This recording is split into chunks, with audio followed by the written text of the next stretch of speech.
Hey, hey. Alright. So as you guys know, this is on members only as well because I'm sick and tired of being recorded. I'm sick and tired of being talked about. And I'm sick and tired of the bullshit. Just a mom, I swear to you, I was just thinking about you this morning. I was like, I haven't seen her. Maybe I should send her an email. I want to, because everyone with a memorial candle, I always follow up with just to make sure that it was what they expected and they really liked it. But yours, I made a whole bunch of new ones because I had never made the baby powder before. But damn, that smelled really good. I was like, wow, these smell good. So I'm glad you like them. And I just want to make sure because I hadn't seen you or heard from you. And I was like, oh, I hope she likes them. So there's that. All right. Couple things I want to say. I did do another. This one is open to the public, though. Anyone can watch it. It's not like yesterday's. So anyone can watch it, but only members of mods can chat. Hey, Gravy. Only members of mods can chat. If you ordered a We Stand With Ukraine, they're all going out today. I made so many last night. Subscriptions are going out today. A lot of stuff's going out today. But I got a lot of messages. Hey, Carol. I got a lot of messages when I woke up. And I just want to tell everybody why the best thing to do is ignore these people that don't shut the fuck up. Because it doesn't end. And a lot of people are asking me to address it. And I don't want to address it because I have a method. There's a reason why I'm not addressing it. One, I don't respect these people. If I'm generally ignoring you through attack after attack, hey Yarn, through attack after attack after attack, and I'm ignoring you, the reason is because I don't respect you and I don't care what you say. Will I address certain things every once in a while? Of course, I'm human. Why did I address Chasen the other day? Because I was hurt and I do respect her. Why was I hurt over Molly? Because I did respect Molly at some point. So, and then she went berserk. But if I really address you, it means that I respect you and I care about you. If I generally ignore you, there's a reason. So you can continue to talk about me all day long, but it's not going to get you anywhere because I'm still going to ignore you. If you're trying to bait me, and was I always like this? No. Did I used to fight with people I couldn't stand? Yes. Why? Because I was in the drama community and that's what you did. You fought with people. You went back and forth with people. Whatever. But generally, since I shut down my other channel, I'd say in the last couple of months. Hey, Pixie, in the last couple of months, if I chose to completely ignore you, there's a reason. And you're never going to get anything out of me because I don't give a shit. So, yes, people can still watch this live. This one is not on lockdown. It's just only members of mods can chat. So there's something a lot of people say to me, ignoring's not the right thing to do, and blah, blah, blah. But I want to explain something to you guys, and I'm not going to explain it because I can't say it that well.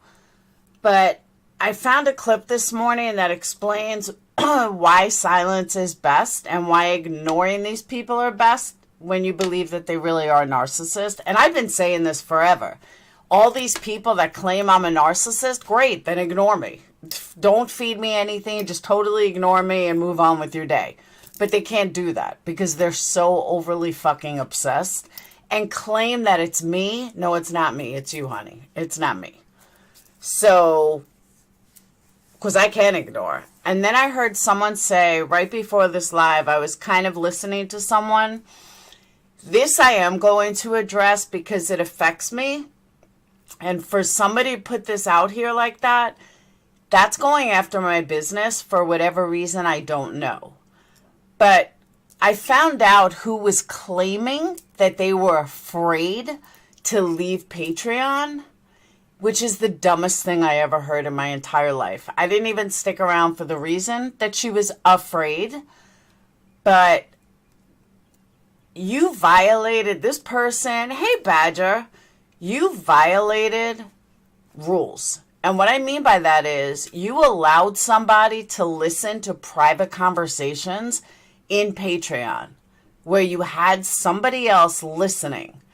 If that was me and I was such a cunt and did that, I would most likely be very afraid too. Carla, I would most likely be very afraid too. I'd be afraid of getting busted. I'd be afraid of getting caught. So, yeah, I might be afraid too if I was doing something like that. But for you to put it out there like something is so horrible, yeah, no. Sorry. No.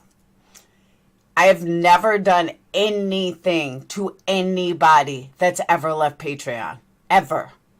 And again, it's funny that nobody after this original, no one attached to these idiots have ever said anything, ran to the other side, nothing. They leave Patreon because they love Patreon for whatever reason. You know, even subscriptions. People cancel subscriptions. Okay, so they cancel subscriptions. You know, it is what it is. One goes, one comes in. It's part of life. So then I heard one say, you know, then of course they all jump on a bandwagon and they all jump on and say, you know, oh, she did this to me or she did that to me or she did this to me. Really? What'd I do to you? So the best was I heard Weeble Wobble say that I don't give a reason why I hate her and that I allow people to talk about me. No. I don't allow anybody to talk about me, but if I don't care about you or I don't respect you, carry on with yourself because it doesn't matter to me. Unless I respect you, like Chasing, I respect her. So it hurt me that what happened. That's a big difference, and that's why I addressed it. But that's a big, big difference than all these obsessed psychos that talk about me and try to bash me. And as I said the other day on my live, and I'll say it again, the real question these people need to ask themselves is, why do I intimidate you so much that you find it okay to talk shit about me and lie about me 24/7? Why does Weinstein find me to be so intimidating to him that he can't stop lying? John, the reason why some creators, and I wish I had the picture, if someone has it in Discord, please send it to me. But the reason why people may have spoke about your dick, and believe me, it wasn't about how big it was really how small it was because you grabbed it and made it a point. You made it a point of contention. Nobody else. Just you, John. You purposely put your dick out there. You purposely talked about it. And then you want to blame everybody else for it. No. Sorry, Weinstein. It don't work like that. You're the one that did that. Nobody else. And no, I haven't heard anybody talk about how big it is. Quite the opposite. Just saying. So, yeah. When people, and this part I can speak for Tiffany, people like me and Tiffany who ignored, and constantly ignored John, MM, and all of them, AC, MM, John, we have consistently ignored all of them. Yet they don't shut the fuck up. But then when we strike back one time, oh my God, they're now a victim. Sit the fuck down and shut the fuck up. Nobody cares. Me and Tiffany don't care about you guys enough to fucking talk about you nonstop or even watch you. None of us even watch you. Neither one of us even watch you guys. So it's time to move on. Like, for real. You're not going to get anyone to hate me with your lies and bullshit. It just don't work like that. Sorry, but it doesn't. And as I said the other day, you think I'm a racist? Great, think I'm a racist. You think I'm an asshole? Great, think I'm an asshole. You think I'm a piece of shit? Great, think I'm a piece of shit. Now move on with your day. Because if you really thought all that, you wouldn't watch my every move. If you really thought all that, you wouldn't even bother talking about me because you wouldn't want to talk about me. That's how we feel about you. we don't talk about you because we don't like you. So we're not going to watch you. And you guys just can't seem to get this through your heads. Like, for real. Oh, BB is on a whole new level of psychoticness. I don't think AC, well, maybe AC, but I don't think and JC are actually psychotic where BB is. That's the difference. She is just fucking psychotic. But let me go ahead and play this while I make my coffee. And let me know what you guys think. Hold on. I got to pull it up. Oh, I don't even have... I meant to put my picture up. Yeah, I look like kind of shot right now. Carla's that kid on the playground is always trying to jump rope with cool kids, but they only let her hold the rope. Exactly. Hold the rope and make fun of her, because whatever. We're all out of fucks to give. Damn right. Certain people I never gave. I never gave a fuck about John. Or MM or any of them. Since we had a falling out. Like, okay, whatever. I know. They're always black yarn. She's just psychotic. I wouldn't even bother. She's just psychotic. I'll deal with her in court. For real. DD went after... Who's DD? Hey, Bobby. Who's DD?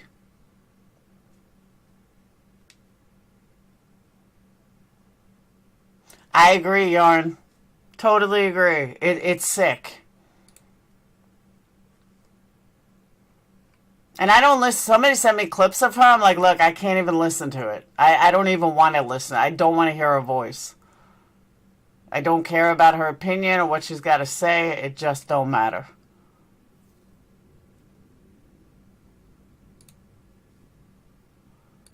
Okay.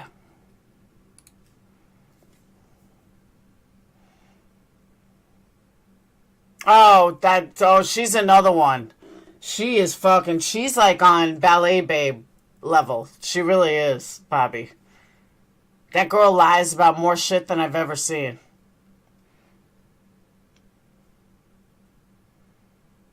Where am I here? Hey, my three healers.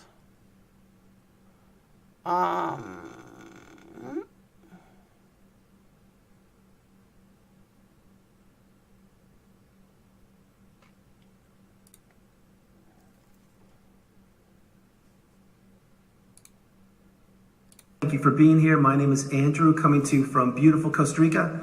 Tonight's topic is going to be why your silence is the key. Think about that for a minute. Guys, if you like the content, please subscribe.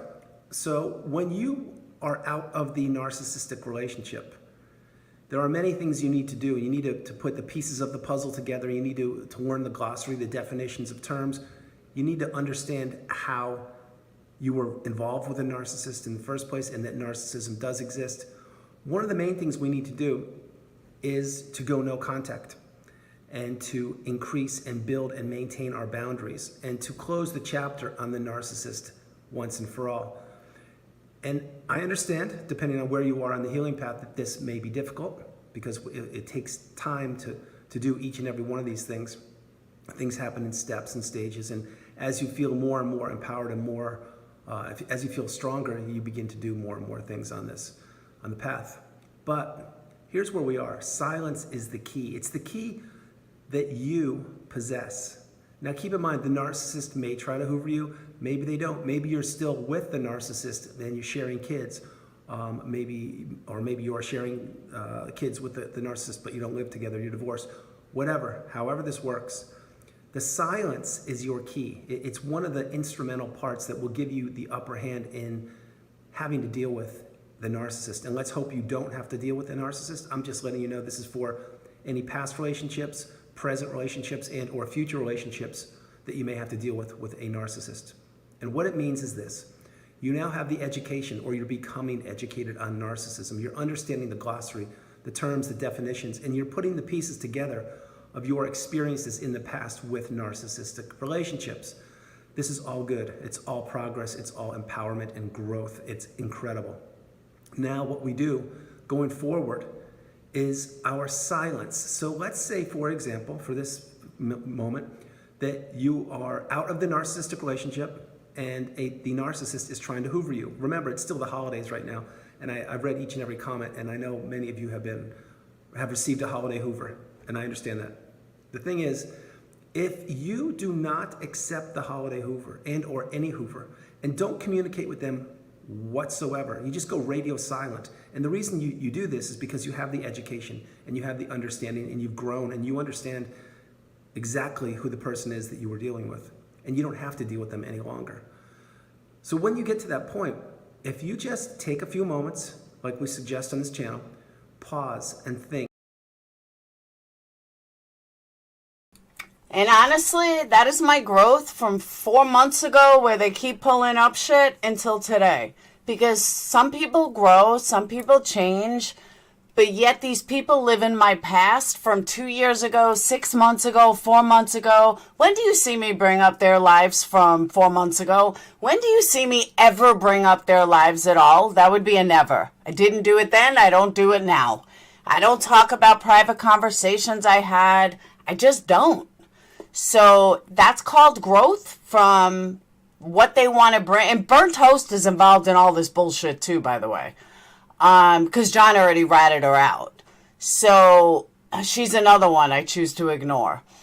And it's just called growth. You don't see me running my mouth about shit they did fucking 6 months ago, 2 months ago, 5 months ago, 2 years ago. Who cares?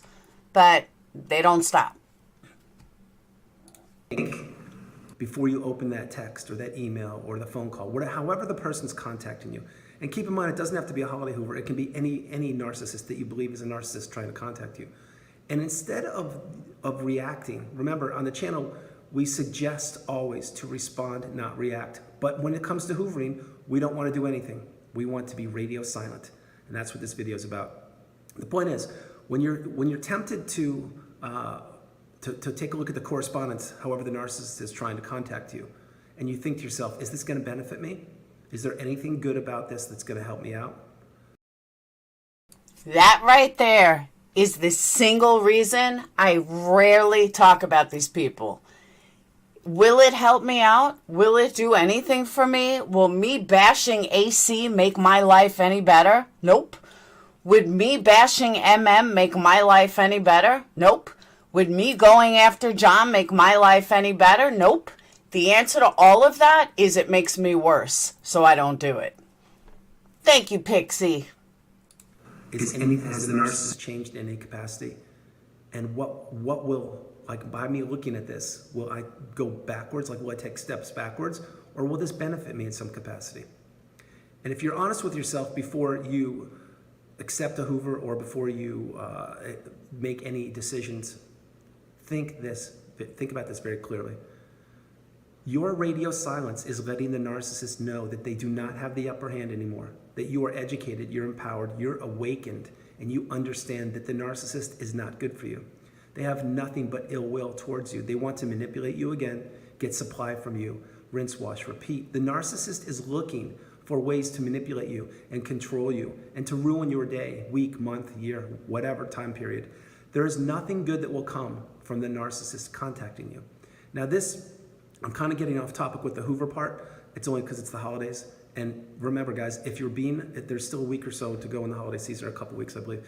But if you're being Hoovered, stay strong. Don't do anything. I'm strongly suggesting do not accept any Hoover.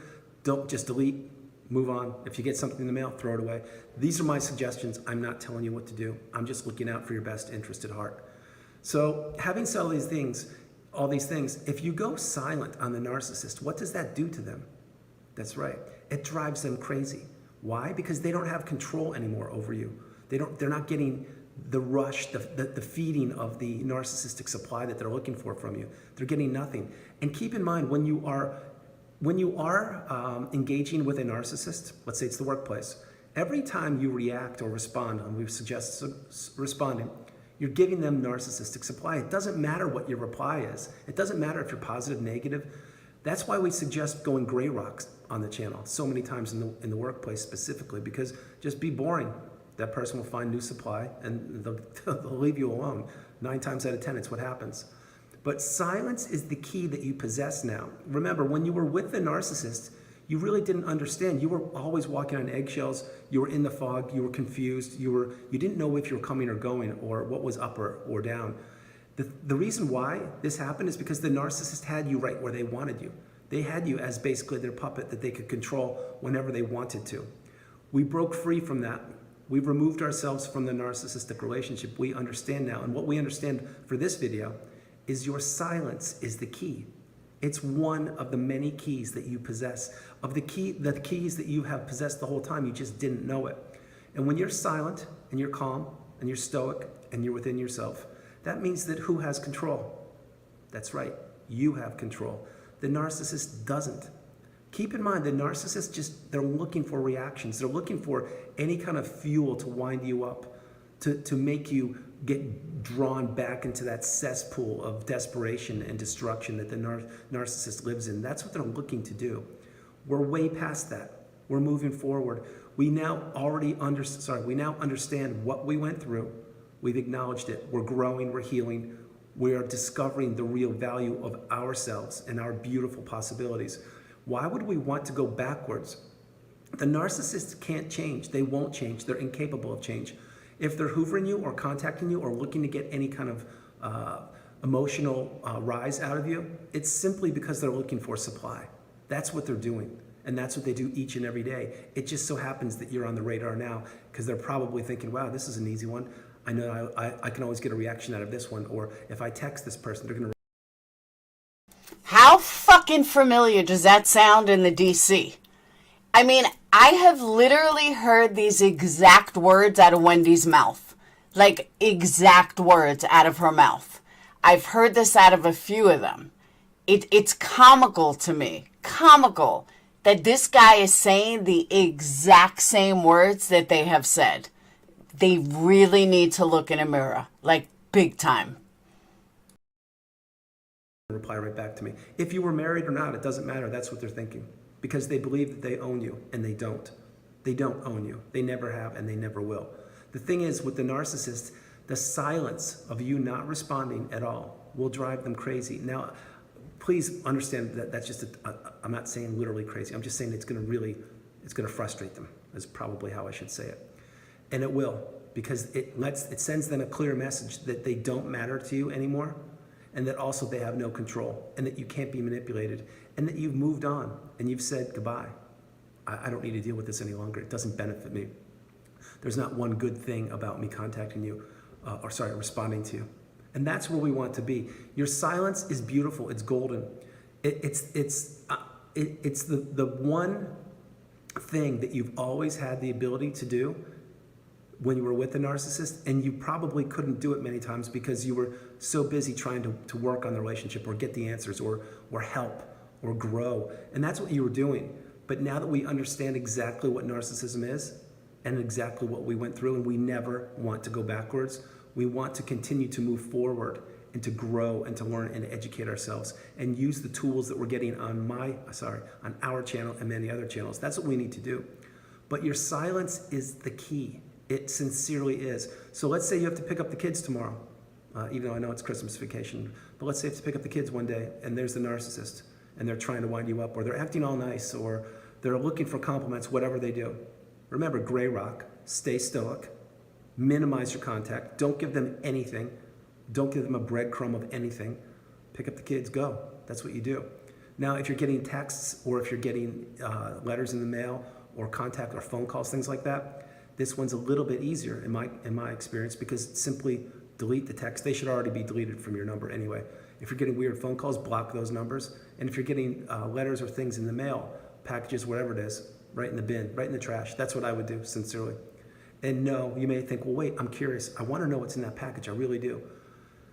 It doesn't matter what's in the package. I'm specifically saying if you know it's from the narcissist, because most likely whatever you're thinking will be in that package, it won't be that.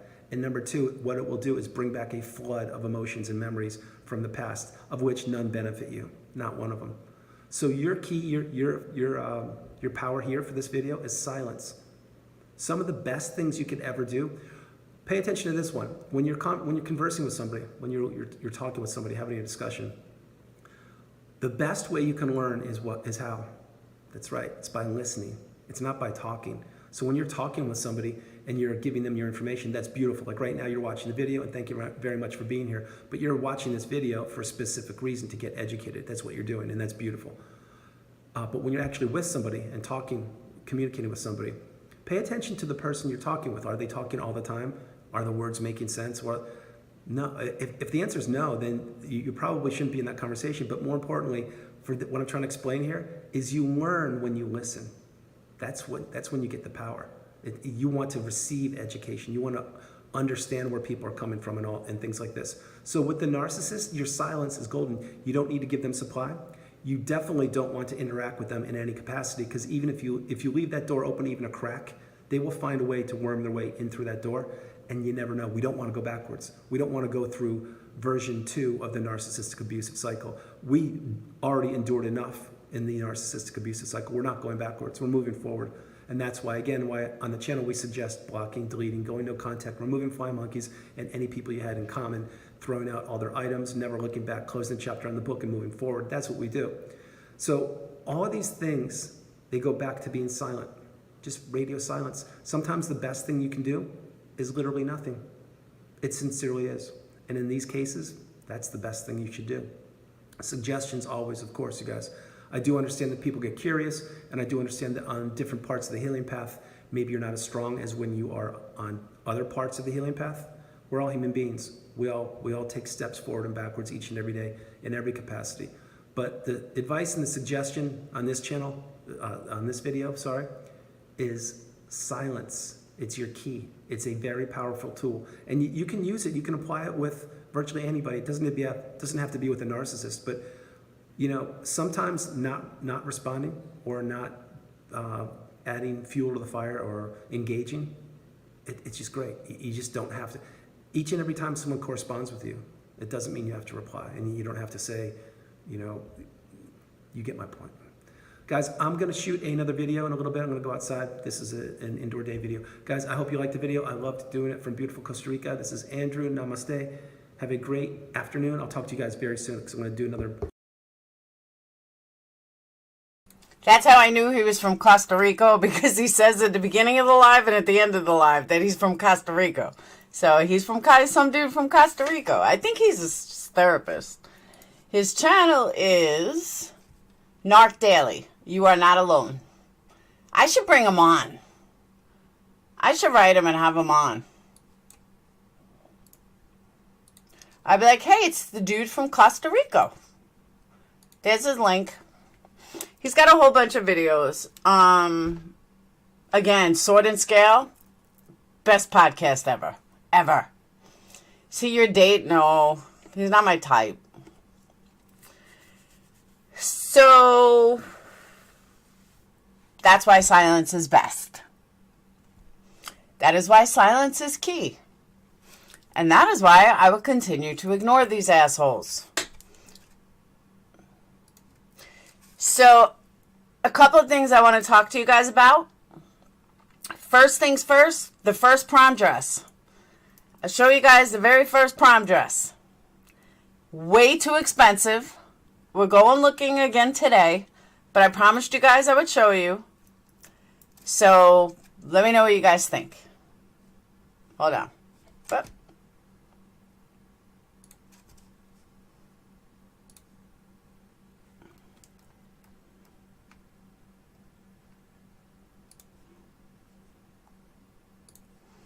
okay.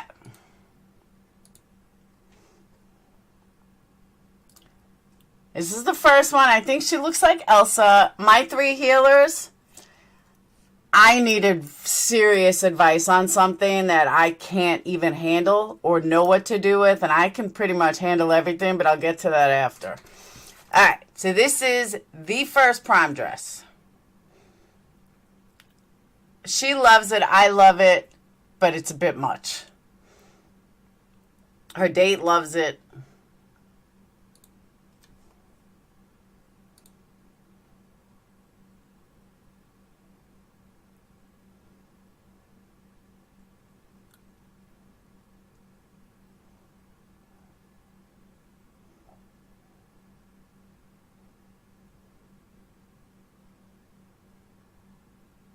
Isn't that beautiful? Michelle loves it.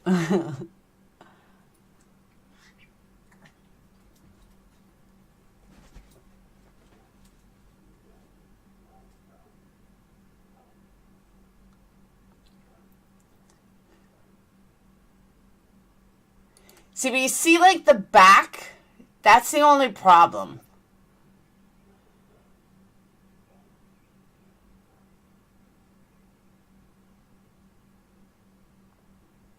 Isn't that beautiful?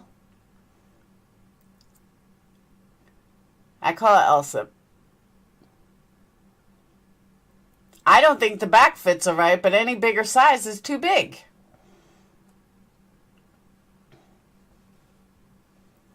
Yeah, I can make it bigger. Oh.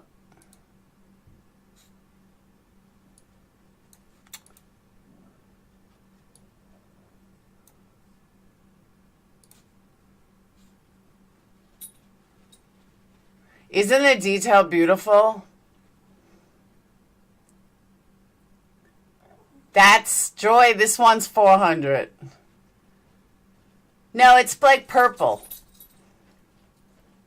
But the thing is, it's a size 2, but the 4 was too big, but I think her back is too wide. I don't know. $400 for a dress you're going to wear for 3 hours?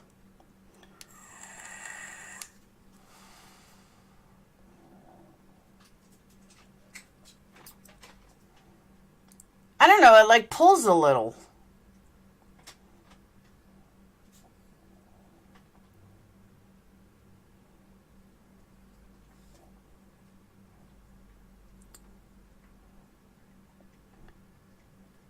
So that's dress number 1. We have it on layaway, just in case we can't find something else, because her size is like so hard to find. Then they're trying to sell her like these $80 shoes. I said, Sage, nobody can see the shoes. There is absolutely no point in buying shoes. Nobody can see them. I don't think she will see anyone with this dress. What do you mean? Oh, I know, right? Is that a good thing or a bad thing? Is that blue? Yeah, the whole thing is part of the dress. Because if you look real close, hold on, let me show you. If you look real close, you can see there's blue in it. It's like all these different colors. It's like a light purple, like a light lavender, and the sequence is like all these different colors.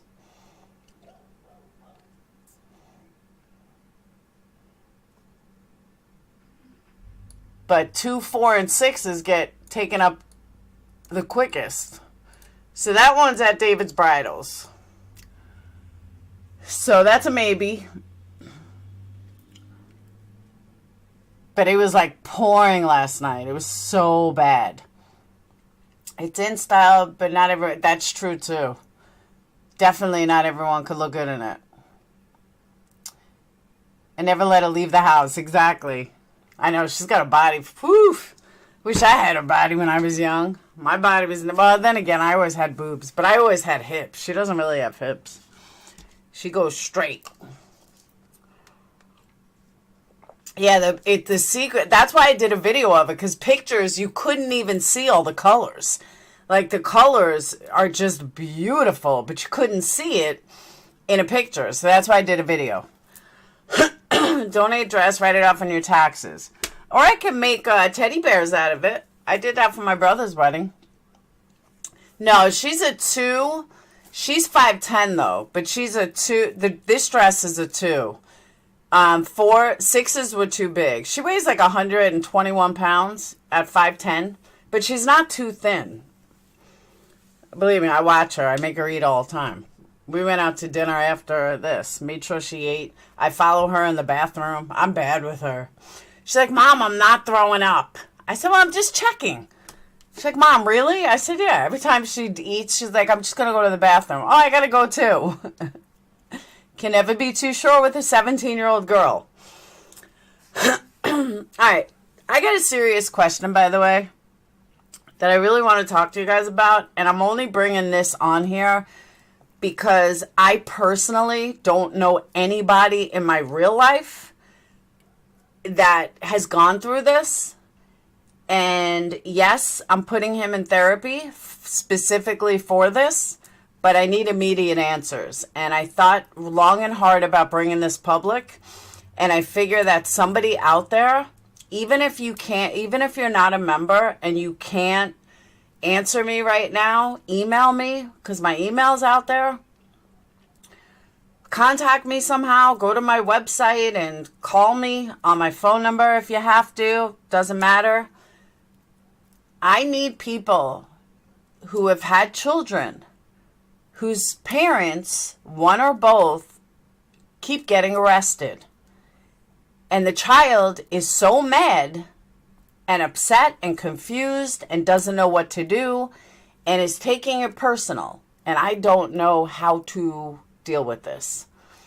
Everything I say doesn't seem to matter. Everything that I tell him doesn't seem to matter.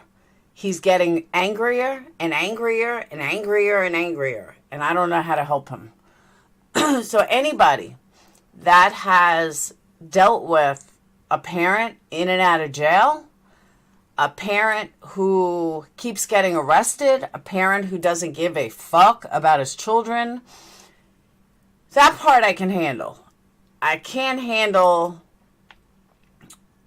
how my son is getting angrier and angrier about his father. We're talking about Dayton. Brad has been arrested 3 times in this past month. And I didn't realize the effect it was taking on Dayton until last night. I don't know, Pixie. That's my point. That's why I'm saying if anybody else has ever been through this, please help me. Because everything I'm saying to him must be wrong. Everything that I try to get through to him and tell him it's not his fault and that don't let his dad wear his, I am, Quinny. That's already been established. He's like, well, now I got to worry about dad always being arrested and what if he goes to jail? And it's like he's just getting more and more angry. I have Sarah, that I have done, but I don't know what to tell him to make him less angry. They do take it personal, exactly. I see him getting angrier. Counseling may help. He's in some counseling now, but I have to get him to better counseling, like really good counseling, but between football and everything, it's hard. But I have to do something because I don't want him getting too far strayed. And, I see him getting angry with me. And I don't know, like I saw it yesterday. He is Michelle, but his dad is a lot worse than he's ever been. And I don't see my 3 healers. He hasn't said that. All he has said is that I spoke to my counselor today because, what if dad goes to jail? And why do I have to think about dad going to jail? And now I'm not going to be able to see him. And it's more like that. But I just see him getting angrier. Like when he's like, what'd dad get arrested for now? So I told him and he was like, why am I not surprised? He's like, this is becoming an everyday thing. And I heard it in his voice. I'm like, Dana, it's not your fault. He's like, it doesn't matter. And I just see him getting angrier. And I'm like, okay, I've never dealt with this. Nobody in my personal life has ever dealt with this. I just don't know. Well, he's already in some therapy, but not outside therapy. He's in school therapy for now. He's worried about his dad too. And I sent Brad a text last night. I said, I know you don't give a shit, but this is tearing up your son. Like your son is extremely hurt by all this. And I know you don't give a shit, but I know that was my mistake, Joy. He told me the first 2 times. Monk was that way, going to tell him that his dad's choice have nothing to do with him. It is his dad's life. Shouldn't affect him. I did tell him jail will help him. That's the best thing that could ever happen to him was jail. There's a question for Josh Diaz on the lab. He has some experience with... Oh, does he really? No, drugs. Big drugs. And he's so far gone that it's not even... He's just so far gone. And then I get angry at his lawyers that, you know, his lawyers put my son through all this hell knowing it was going to end up exactly the way it ended up. Hey, Skip, the way it ended up. And then I'm mad. And I'm like, these fucking assholes put me through hell. I went to jail twice for this scumbag, knowing this is exactly how it's going to fucking turn out. I don't care, Yarn. I really, truly don't. I really, like I said, I didn't grow up with anybody whose parents were in jail, whose parents were drug addicts. Like, I just don't. There's nobody in my real life that has ever had to deal with this. So it's not even like I can turn to somebody in my real life. I've done research online. How do you talk to your kid? But every kid's different. Oh, I agree, Joy. Or not care. Yeah, you heard it, Randy, right? And last night, he's just angry. I agree, Quinny. That's why I get mad. I get so fucking mad at his lawyers every day. The shit that they put me through, for what? For it to end up exactly the way I said it was going to end up 10 years ago? Great job, guys. Great fucking job. You should have listened to me 10 years ago. I'd be in my career. Things would be way different.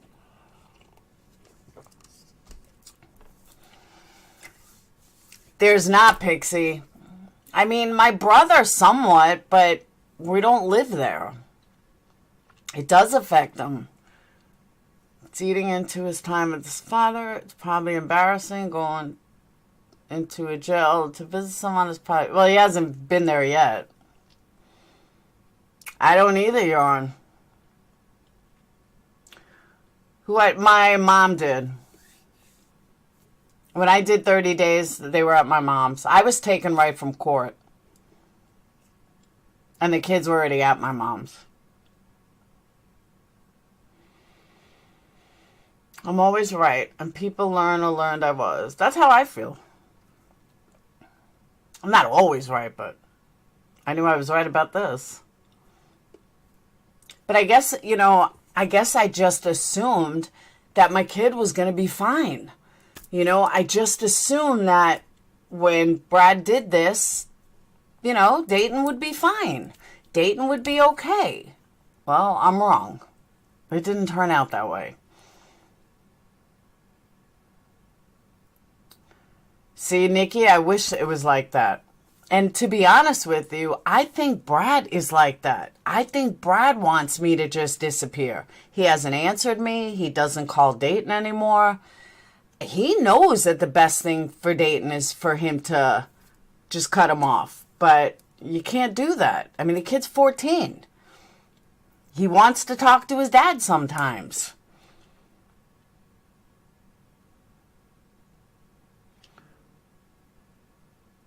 All right, Kim. Oh, about your kid. Oh, I'm definitely always right about them. I haven't been wrong about them yet. Although they try to tell me I'm wrong, but no. I usually end up... Even this dress, she didn't want to try it on. It's exactly too late now. But he don't see it like that. He's so fucking wrapped up in the shit.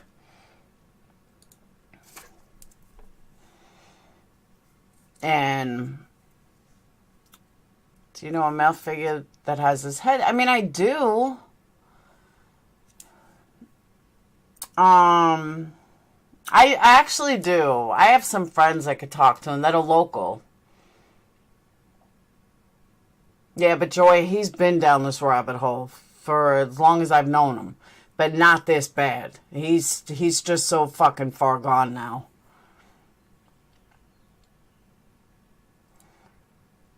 He has experience. Plus, he is very understanding. I hope so. I'll definitely try. I mean, I don't know the guy, but I'll definitely try. That's why I'm saying I'm reaching out to you guys. Any advice? I don't know what to do. But I will have... See, but I don't even know if any of my male role models or any of male role models have been through this.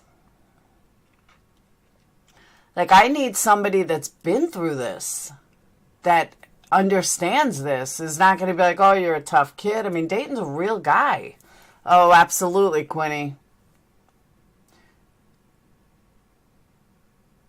He probably doesn't know what to say. Oh, that's giving him way too much credit, Hounds. He's always been a piece of shit. But I'll definitely reach out to Lab Blueberry. I'll tell him. People have told me. He's not. I told Dayton. Oh, I'm sorry. I told Sage that Brad told me a long time ago he was never doing hard time again and he will take his own life. And Sage said that would not surprise me. I said, I'm not going to tell Dayton that. Oh, no shit. Josh's dad murdered his mom. He's been through the very worst of the worst. Oh, absolutely. Comfortably numb, I agree with you. But that even takes time to get in. Like, I was asking for some immediate, what do I do? Because he's a guy. He's not going to open up to a therapist right away either. You know, he's not going to just go sit down with a therapist. Dayton is very manipulative, very mature, but very manipulative when he wants to be. So he's not going to go sit down with a shrink like a girl would and just open up his feelings. He'll sit there staring at the person like, yeah, and. You know, that's why I was looking for some immediate help. My neighbor's husband and his future wife helped me so tremendously while he was going to therapy. I'm definitely, and I also want a male therapist, which is also hard to find. He has good insurance. Like, he has good insurance through Brad. So that's a plus.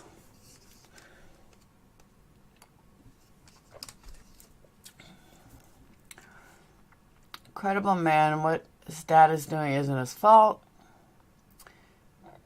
See, but Pixie, that's the whole thing. You can't say that. You can't tell a kid a real man or a real father wouldn't put their kid through that, because then you're shaming their dad. You can't do that. I was told that by a psychiatrist a long time ago. And that's an automatic reaction. A real man wouldn't do this. Well, you can't tell a boy their dad's not a real man, because then they're only going to resent you. That I do know. But I agree with you on a logical sense. But that's the absolute worst thing you could tell a kid. Oh, no shit, Bobby. That's what I need. Dayton definitely needs a male psychiatrist or a psychologist. He talks to his coach. That he does do. And he's talked to his coach about this.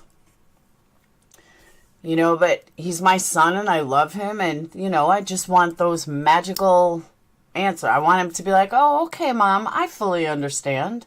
Yeah, right.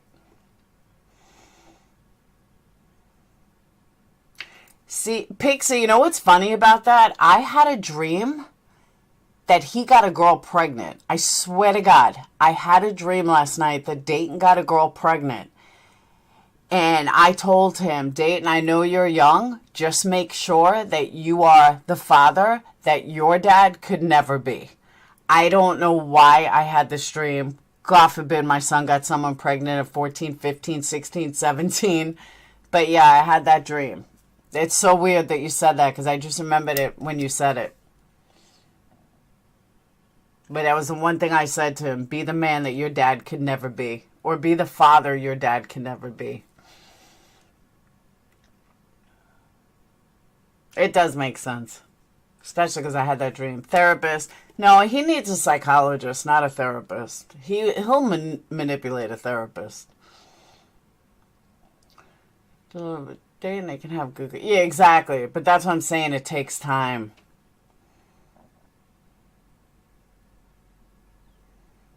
Yeah, right? That's all I need is for a kid to get pregnant.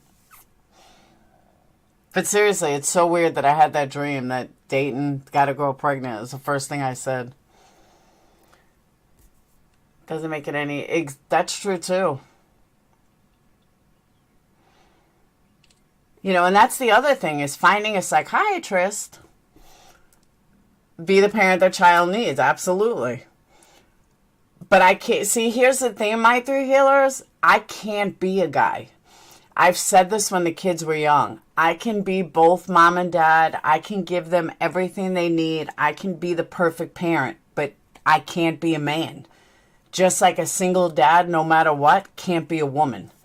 I just can't. No matter how hard I try, no matter how great I try to be on both parenting, I can't be a guy. And Dayton does need a guy, and he spoke to a guy, but he definitely needs a male therapist. I would go in and fill the couch in, and you're feeling about what your son... Oh, that's true. That's a good idea, Bobby.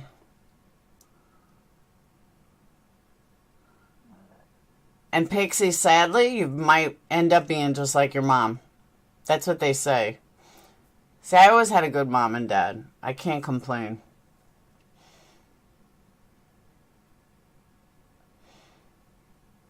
His coach currently knows. I haven't spoke to his next year, obviously. I'm looking for a psychologist. He doesn't need a psychiatrist. He doesn't need meds. He needs a psychologist. Oh, I agree with that, Bexina. But I even tried, like, the boy-girls club when they were young. You know, meeting different people, having them speak to my brother. But they wanted a live-in male friend, and I couldn't do it.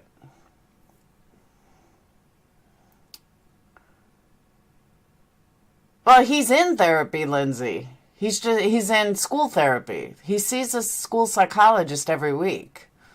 He's in basic therapy. I call it basic therapy. It's not like he's not getting any therapy. But now we need to go to the next level.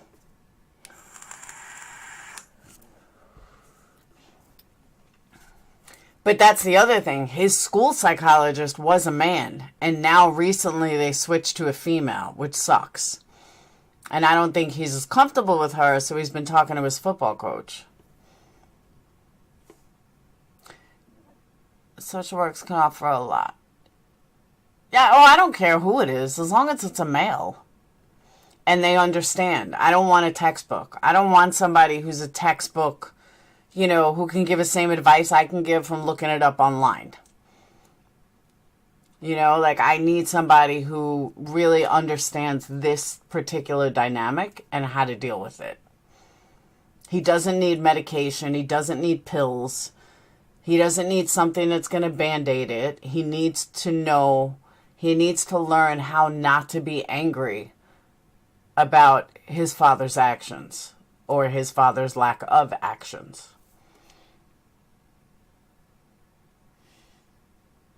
No, because his dad was a good dad for a while. Even though he was still getting high, he was still a good dad. And then all of a sudden it just stopped. And I think that's part of what Dayton can't deal with, is that it just stopped. And he's angry about it, and I don't blame him. He does talk to a guy, though, Lindsay. That's what I'm saying. He does. He just needs someone that can really help, not just a guy to talk to. If that makes sense. Hey, Monica. I just wish I had all the answers, and I just don't.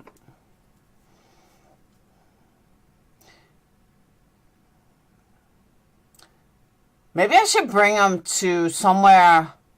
Maybe I should find a meeting of parents whose kids are in jail.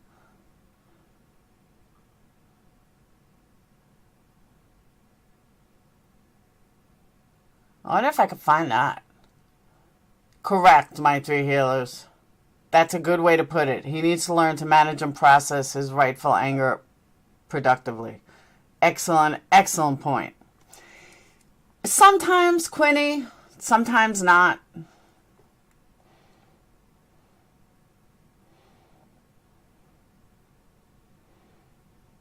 I agree, Bexina. He does have that pixie. He never wants to go. That's true, Joy. Al-Anon? No, that's mostly parents of addicts. Right, Reagan? Ain't that the truth? But don't talk about any of their kids. Oh, really, Angel?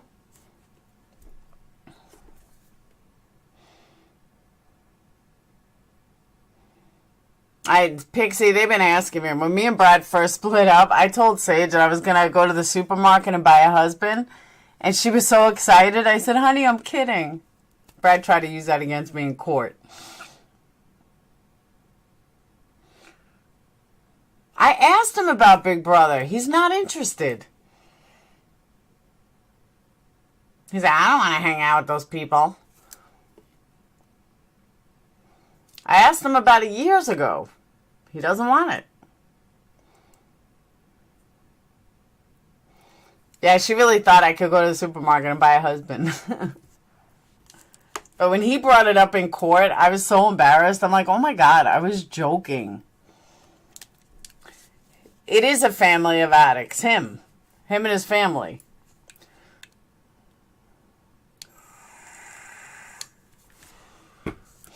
I know, Reagan, but I want to nip it in the bud before it gets worse.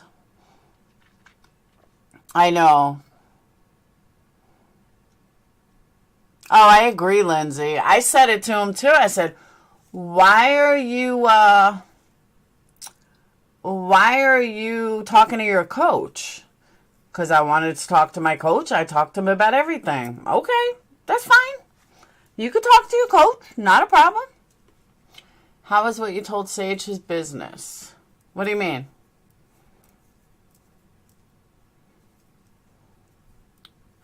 You want to get me on? I'm not pretty enough or young enough for The Bachelor.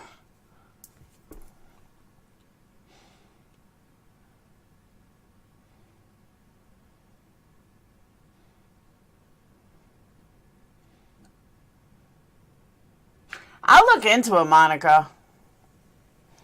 That's who he sees. The guy. No, he sees the actual psychologist at school, not the guidance counselor. I will definitely check it out.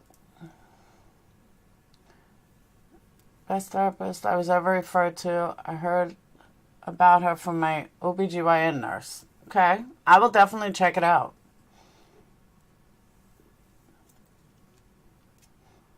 No, psychiatrist put you on medication. He doesn't need medicine. He's perfectly fine. The only medicine he could be on is for binge eating, but other than that, nah.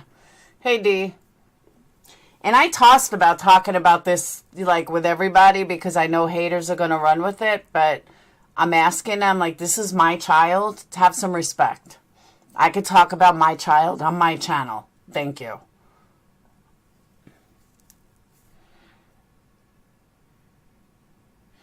You know, and the sad part is some of my haters have been through this, and I really wish they would reach out to me because they've been through this.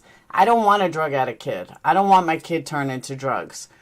I'll do whatever I can to stop that.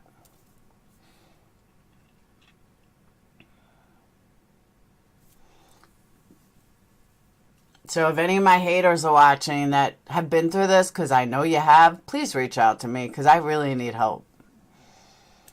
Oh, I know it is, Joy. And it's not just that. It's also that he's an addict. Because he's been doing that since he's young.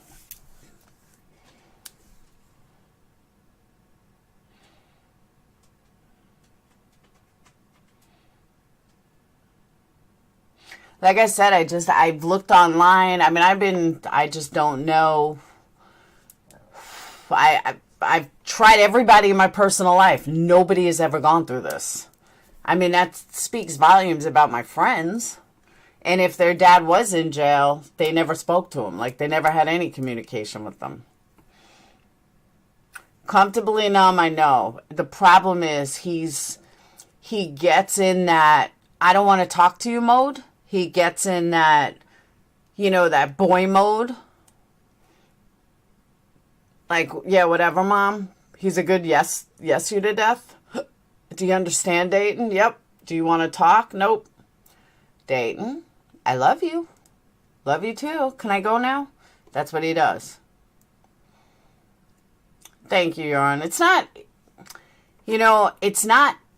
don't feel bad for me going through it. Feel bad him going through it. You know what I mean? I mean, I know you feel bad for me being his mom, but it's him that's going through it. I just wish I had all the right answers. It's a part of the risk that goes with being hateful to others. You might be cutting yourself off from a resourceful or critic. That's true. It's a very good point, my three healers.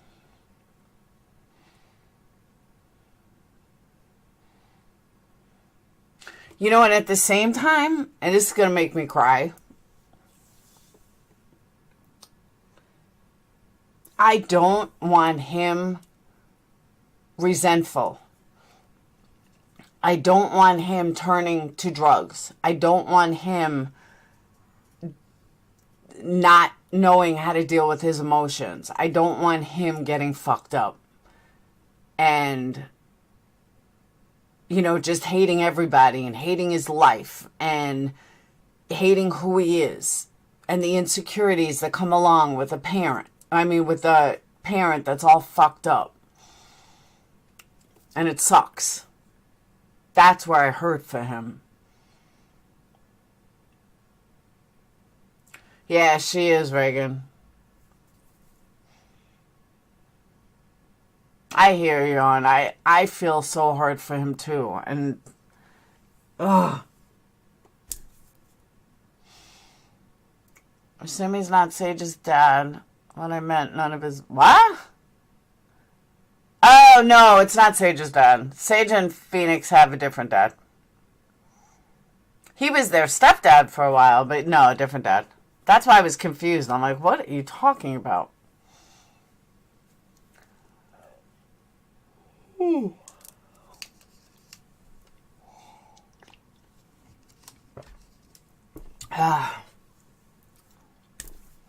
Being a parent sucks. Don't have kids if you don't. It's all rewarding and shit, but if times are tough, it's tough. These are the hard years. No shit.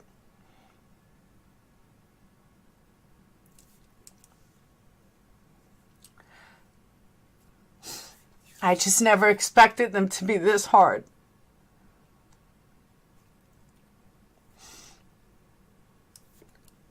I expected like Sage, a pain in the ass teenage girl. You know what I mean? That's what I expected. I expected a girl who was going to mouth off to me, who was going to tell me to go screw myself, That's what you expect. You don't expect to have to deal with this. And I know I'm not alone in that. I think any parent would say that. That's another thing, Boo Berry's puberty. I agree with that. Oh no, definitely can't sweep it under the rug. I'm not perfect, I'll yell at him and then afterwards realize, why am I yelling at him? He's mad because of this or he's mad because of that. Then I got Phoenix and Stage like, Mom, stop making excuses for him. You're always babying him. You're always this. You're always that. You got to stand tough. And I do baby him. I really do. He's my baby. Sage said that to me yesterday. She's like, why do you baby him? I said, because he's my baby.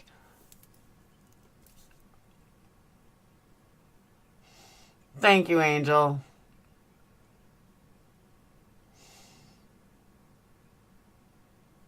That's true. Gravy, I always say that about myself. I always say that about me. That, you know what? I didn't end up dead or in jail or anything because of my good foundation, because of my strong foundation. In the back of my mind, I always heard my parents. I do, Bobby.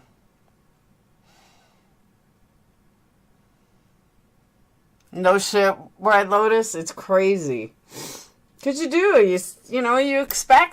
You don't expect your kids to be addicts or, go through a bad parent, or you just expect your kids to be wise asses. No, not at all. He would never confide in Phoenix like that. I wish they were close like that. They'll play football together. They'll play together. But no, they'll fight over everything. Absolutely, Gravy. Sage is just like her mama. Thank you, Kim. But I'm definitely going to reach out to the lab. I'll keep you guys up to date. I'll let you know what's happening.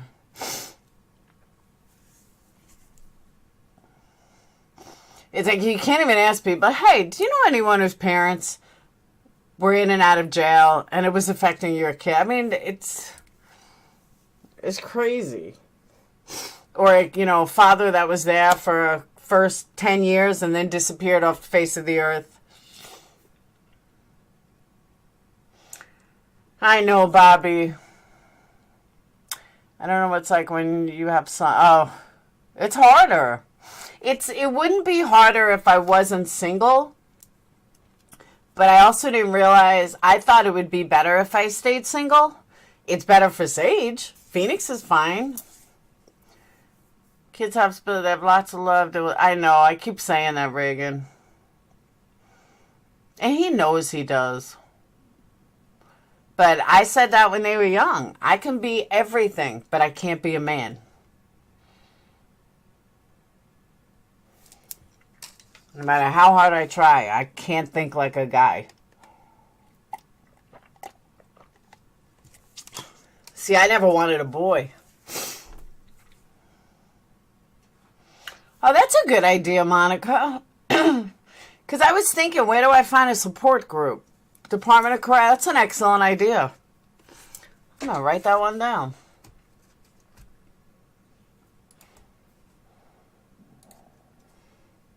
Hold on.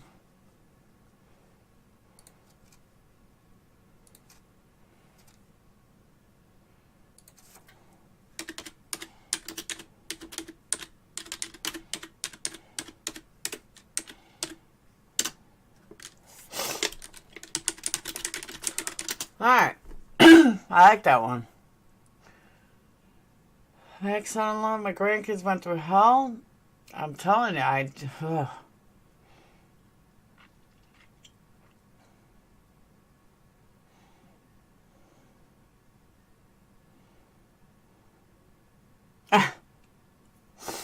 Seriously, I've only wanted girls. I wanted twin girls when I found out I was having twins. Then I thought I was going to have twin boys. I was miserable.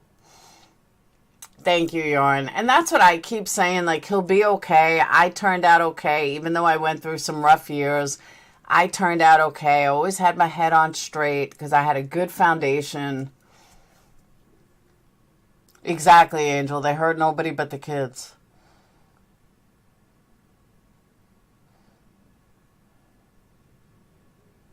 That's true, Gravy. Be careful what you wish for. Girls are too bossy and mouthy. That they are.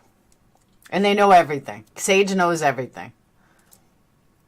I thought about that, Rainey, and I once reached out to his coach and told him somewhat what was going on, and he never got back to me. So that's why I feel like maybe he just wants he's not concerned with Dayton, and Dayton just wants someone to talk to. But yeah, he's never reached back out to me. Just for the lurk, because I don't have a daughter.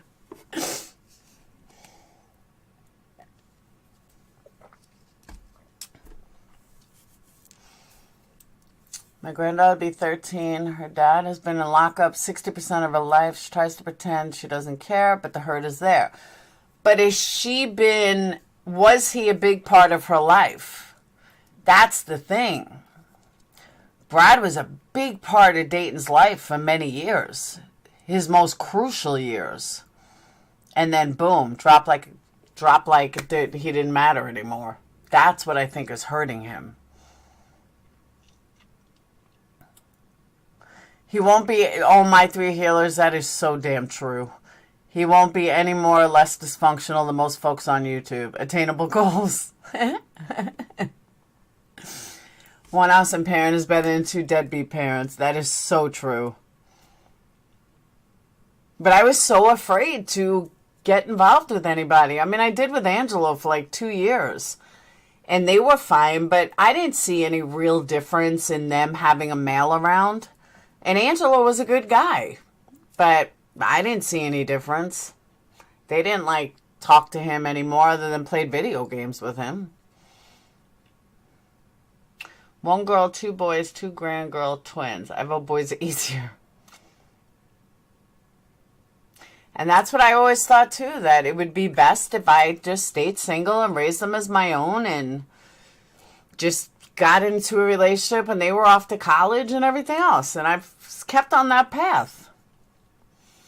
Tried everything in the world to help my daughter. I ended up not being able to and was institutionalized for what she was struggling with in herself. It had a lot to do with her absent father. I hope he doesn't get institutionalized. And that's the other thing. He's such a sweet kid. And his insecurities make him even sweeter.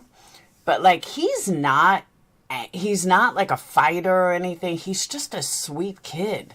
And I don't want to see that change. Maybe that's part of my hurt for him, too, is I don't want to see that beautiful personality turn so angry that he's going to be fighting now. And because Phoenix is like, Phoenix has anger issues that we've tried to control many of times. And I think a lot of that has to do with his dad and a couple of other things. But he does. He gets angry. Angry.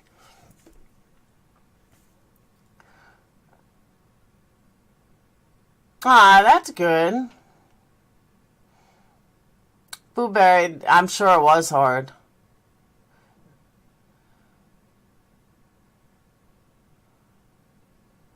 One of the parents was my son's dad, and no way he was doing that to my kid. My lawyer's son had explosive temperament. Oh, yeah, that's Phoenix, though. Phoenix has the explosive temperament. We were talking about that before, Ann. Yeah, he's never wanted it. I've talked to him about it multiple times. No, I don't want to talk to some stranger. Dayton has a hard time opening up to people.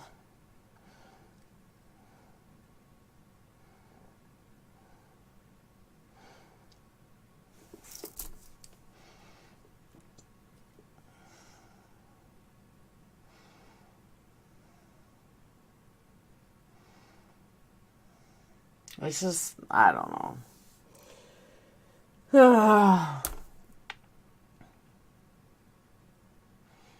And I always say, like, Phoenix, where is this anger coming from? Why do you have so much fucking anger? But he just goes on this explosiveness. I'm like, whoa, dude, chill.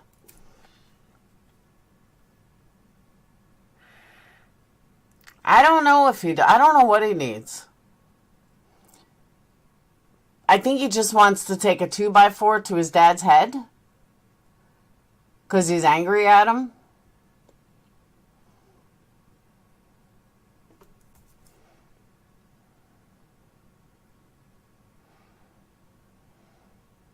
You know, and I also think, and this is just a personal feeling, you know, to a 14-year-old, even to a grown woman, when you're dealing with a psychopath, and I mean this honestly, when you're dealing with a psychopath, that discarded feeling that they all of a sudden threw you away, no matter how old you are, that emptiness you can't get rid of. I also feel he's going through that. That he was just totally discarded by his dad, and he doesn't understand that. Yeah, a lot of us do, and that's the sad part. But having a 14-year-old try to process that, along with everything else, and you're the one that has to, absolutely, and I said that, Yarn. I said that in court 10 years ago. I said, this is like putting my son in an open minefield waiting for the grenade to go off. And when it does, not if it does, but when it does, I'm just supposed to hold my son and make it all right. And I said that to the prosecutor. Nobody listened. Or the DA. Nobody listened. And here we are. You did use past tense. Deadbeat father or a father in and out of jail who just totally discarded you at one point? Oh, I know. I agree, Angel. It's why the anger.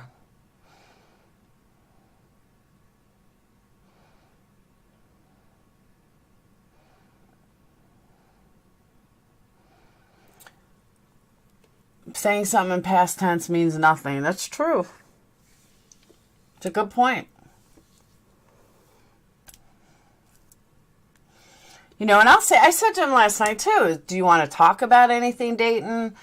You can always come to me. No. You don't want to talk about your dad? Nope. Okay.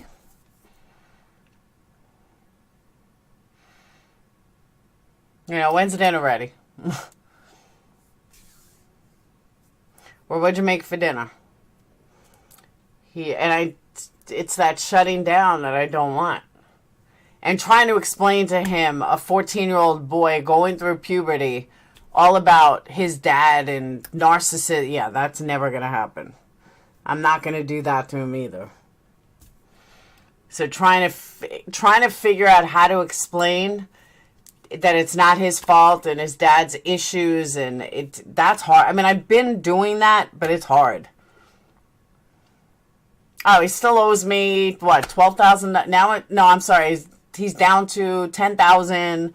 I looked the other day, $10,420 or something. I was like, yeah, I'm never getting this money.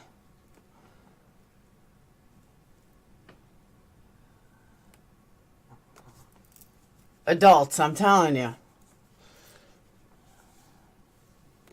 Crazy. Crazy.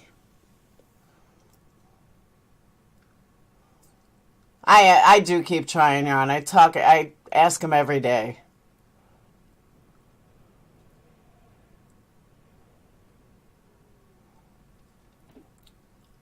Oh, that I do, Angel. He knows that. Hey, Aaron.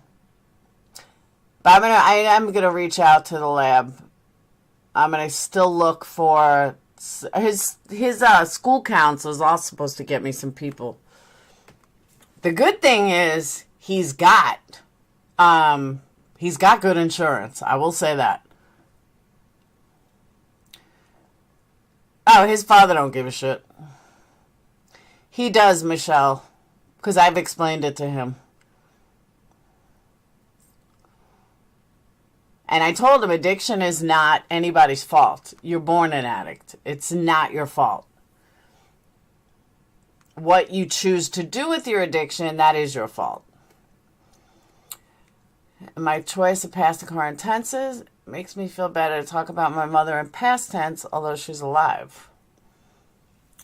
This is one of the hardest stories. Exactly. We can't help our children. Thanks, Blueberry.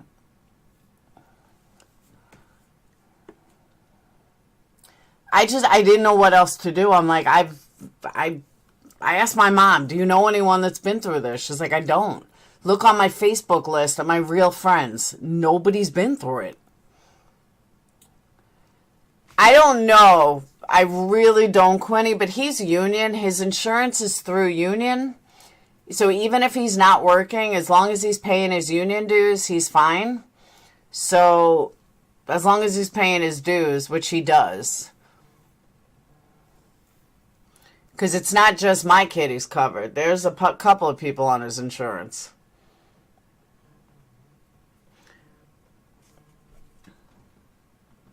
Hang on, Sage is calling.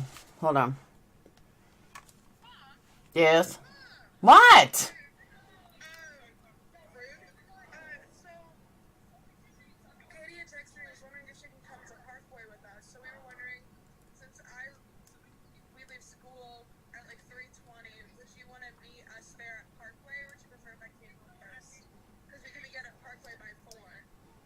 All right, well, I have to... Then meet me there. I gotta drop Phoenix off at work. Okay, so we'll meet you there after school? I guess so. Call me when you leave. Alright, I will. And tell Phoenix that I'll drive him to work. Okay. Alright? Yeah, so I'll go do that. I love you. Bye. Bye. Alright. I'm trying, Michelle. Believe me, I'm trying. Bye, Hound. I'm getting off in a minute anyway. I gotta wrap up some candles and then I gotta get ready. Dress shopping day 2.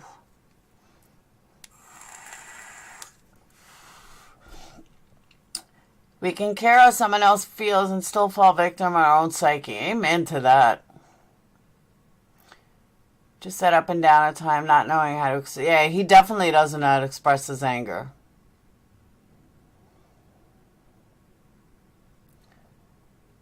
Because my son was outside running his head into a tree? Wow. Yeah, I would imagine, Bobby. Accident. Uh-oh.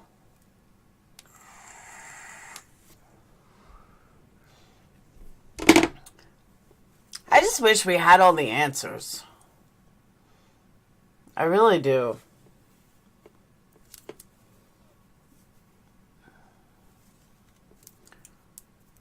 I wish there was a book. Everything that could happen with your child, you just open the book and there's the answer. Wouldn't that be nice? Gravy, I agree with that too. But it's like, if I was talking to a grown adult, I could talk about being discarded and all that kind of stuff. But you can't talk to a 14-year-old boy about that. Because, you know, long time ago I learned, never talk bad about Brad to Dayton, because 50% of Dayton is Brad. Actually, 51% if you go by a paternity test. 51% of Dayton is Brad. So anything bad I say about Brad, Dayton's going to take personal and think it's Dayton. So that's why I've never done that. That's true. That's a good point. Answers don't take away the process of going through it. That's true too. We would know where Summer is and you wouldn't have a channel. I didn't build my channel on Summer. I built my channel on Making a Murderer. If it was only that easy. Even with my son being 19, I see worry. And the older they get, the more they need you. That is true. Yeah, people say, oh, once they turn 18, they're out of your hair. Shit, I'm still in my mom's hair. I'm 51.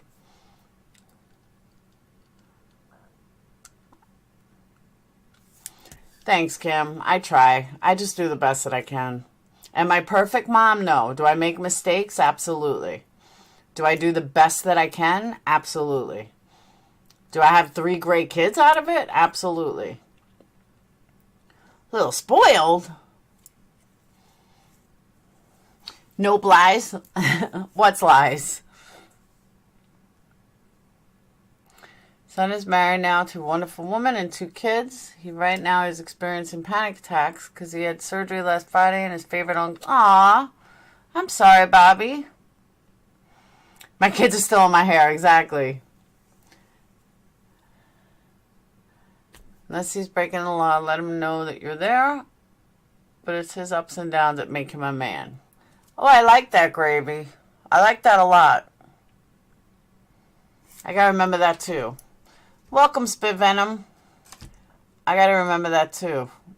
I'm gonna...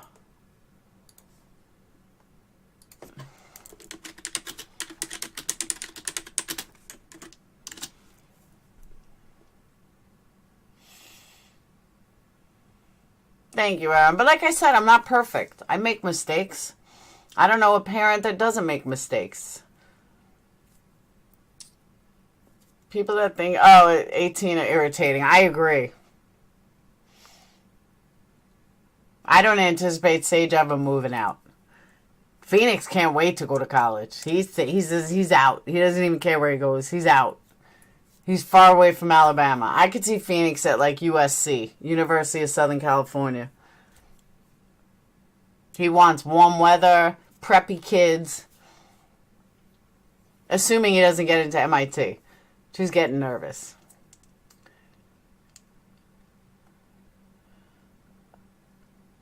See, I agree, Boo Berry.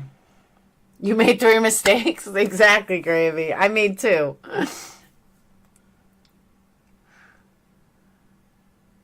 But I do agree. They need programs like AA for children who struggle with parent on drugs. Pancreatic cancer. Oh, I'm sorry, Bobby. Yeah, I heard pancreatic cancer and colon cancer come on fast and people are dead instantly. Like, not instantly, but within a few months.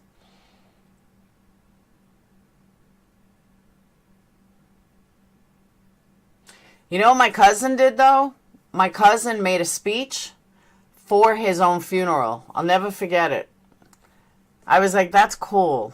So he talked to everybody at his own funeral, which I would expect out of this guy, Eddie, because that's who he was. He was a comedian. He was an author. He was a published author. He wrote, like, time capsule books. But he really did. He made a video. He's like, if you're hearing this, you're at my funeral. And he explained, you know, how he came down with pancreatic cancer real quickly. And, you know, he lived a good life. And he wanted to thank... I told my mom, I said, Mom, you have to do that. That was so awesome to hear somebody talking at their own funeral, knowing that by the time you heard it, they were dead. I was like, I am so going to do that.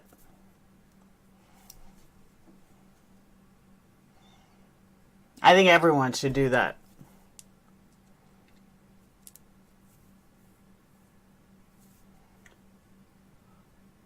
Oh.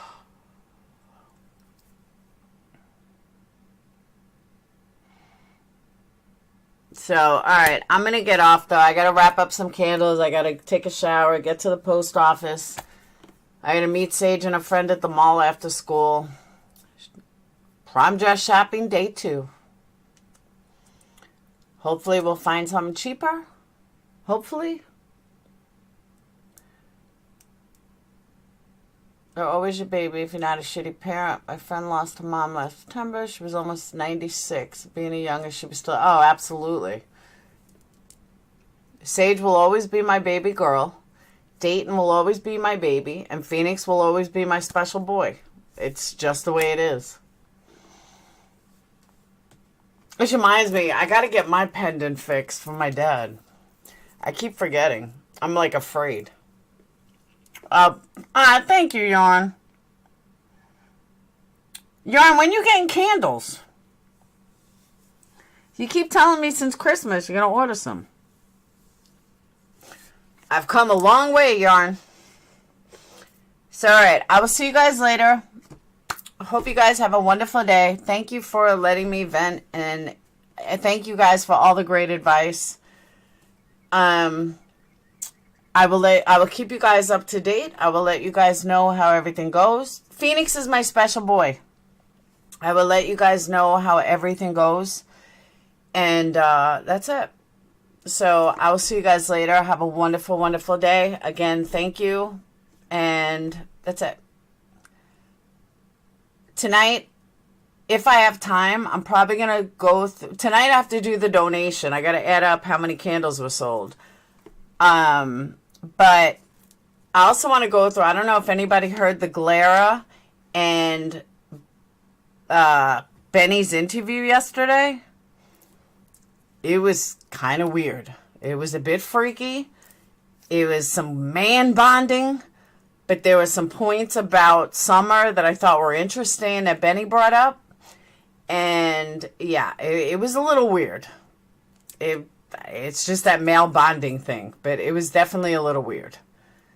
I do agree with a lot of what the Glara was asking before they went in this suck each other dick mode, which you'll understand later. But yeah, a lot of what the Glara said, I was thinking when he was kind of interviewing them. So I think Glara actually did a really good job for the part that I saw.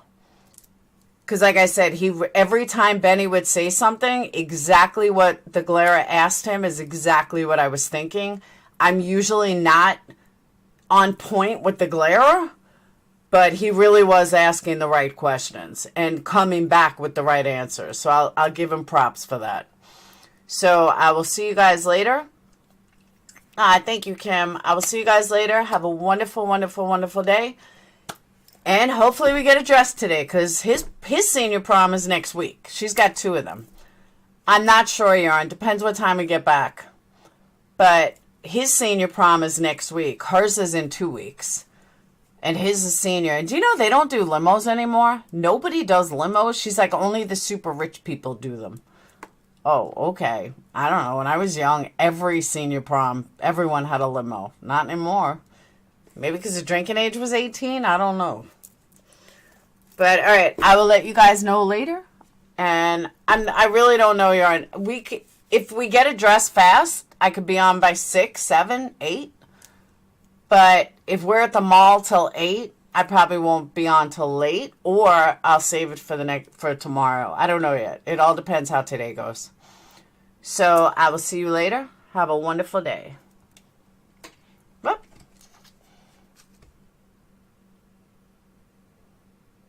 I hear you.